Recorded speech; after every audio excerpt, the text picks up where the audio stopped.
semuanya, balik lagi sama gue Kla di Nonton Bareng Kla. Kalian tau gak guys, di Jepang lagi ngetren banget namanya friendship marriage. Seperti apa konsepnya? Sebelumnya gue minta kalian buat subscribe channel YouTube gue dulu di Nonton Bareng Kla. Nah, friendship marriage seperti di film-film guys. Kenapa gue bilang seperti di film-film? Karena beberapa kali gue nemuin ini di film-film, tapi ini bukan seperti di drama Korea. Pernikahan persahabatan yang dimana dari kecil mereka sahabatan lalu udah gede mereka menikah gitu. Enggak, bukan hubungan romantis seperti itu, tapi ini kebalikannya guys, adalah sebuah hubungan pernikahan yang resmi tapi tidak ada unsur romantismenya guys. Disebut kawin kontrak semacam itu, tapi bukan juga guys. Jadi banyak pasangan di Jepang yang memutuskan untuk menikah tanpa didasari rasa cinta dan tanpa hubungan seksual guys, untuk kenyamanan bersama. Apa benefitnya untuk mereka, ntar gue jadi satu-satu. Tapi sebelumnya gue mau cerita dulu tentang satu film, satu series favorit gue di Jepang, yaitu dorama Jepang, yang mirip-mirip konsepnya sama ini, supaya kalian kurang lebih ngerti kenapa orang-orang di Jepang akhirnya memutuskan untuk mengambil langkah friendship marriage ini guys. Nah, judulnya My Wife Escapist. Nah, awalnya tuh jadi ada satu cewek namanya Mikuri, dia berhenti kerja, terus dia nyari kerja kemana-mana, akhirnya nggak keterima guys, dia hopeless, kayak aduh gimana ya gitu. Terus papanya ngasih tahu, ini ada kerjaan, tapi jadi tukang bersih-bersih rumah gitu. Dia bilang ya udahlah, daripada nggak ada kerjaan, akhirnya dia mau kan ya ngebersihin satu rumah bujang yang super OCD gitu guys, benar-benar super bersih, super rapi, sampai-sampai dia tuh nggak pernah cocok sama ART manapun, karena dia kesel gitu kalau misalkan ada barangnya dia yang kegeser, ataupun dia kesel kalau nggak rapi dan nggak bersih seperti yang dia mau. Kebetulan si Mikuri ini doyan bersih-bersih guys, dan akhirnya mereka tuh cocok sebagai majikan dan ART. Jadi Mikuri ini tuh kayak pulang pergi gitu, kalau dia datang pagi, terus si cowoknya pergi kerja, dia beres-beres, terus pas cowoknya pulang, dia pulang gitu. Nah, akhirnya si Mikuri tuh enjoy banget sama kerjaan ini, dia seneng dia kerja setiap hari dan gajinya lumayan gitu guys.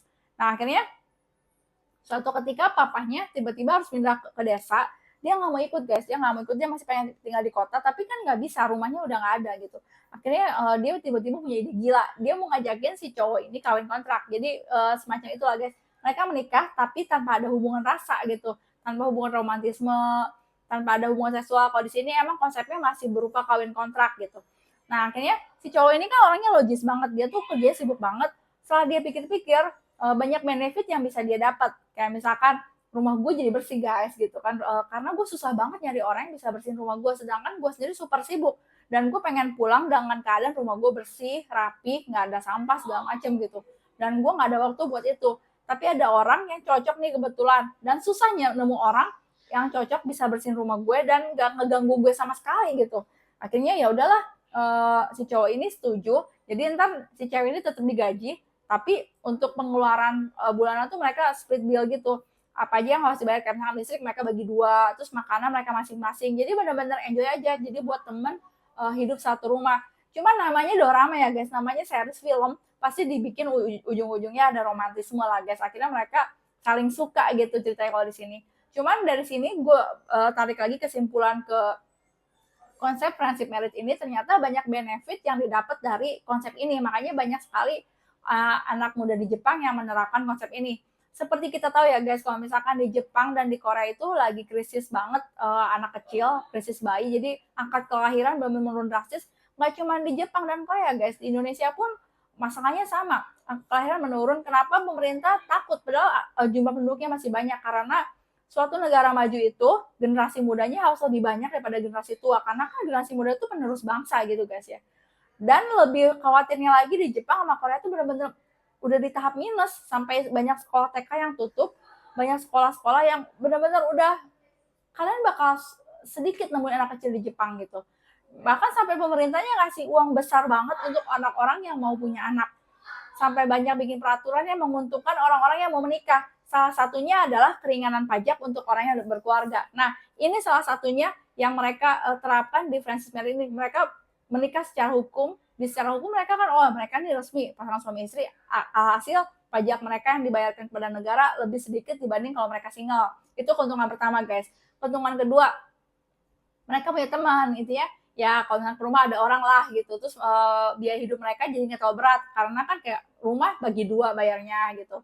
Tapi nggak ribut karena nggak ada hubungan emosional, karena nggak ada hubungan suka sama suka, nggak ada hubungan rasa yang kayak gimana, nggak ada hubungan seksual. Nah, kalau mereka mau punya anak gimana guys? Inseminasi guys, katanya seperti itu. Karena ada beberapa pasangan yang akhirnya memutuskan untuk inseminasi ini. Jadi mereka jadi partner yang ngasuh anak bareng. Nah, keuntungan berikutnya lagi guys, mereka terhindar dari pertanyaan kapan menikah guys. Jadi ternyata nggak cuma di Indonesia, kalau ketemu orang tua ditanyain kapan kawin, ternyata di Jepang pun sama, masih ditanyain juga sama orang tua, saudara-saudara kalau ngumpul kapan kawin. Akhirnya mereka pengen nyenengin orang tua mereka dan akhirnya mereka kawin. Sebenarnya di Jepang itu kesadaran untuk menikahnya masih tinggi guys, cuman sayangnya karena hidupnya semakin berat, kalau nggak salah sedang resesi juga ya di guys di Jepang, dan mereka tuh kerjanya bener gila gitu, kayak misalnya sampai ada yang tidur di kantor.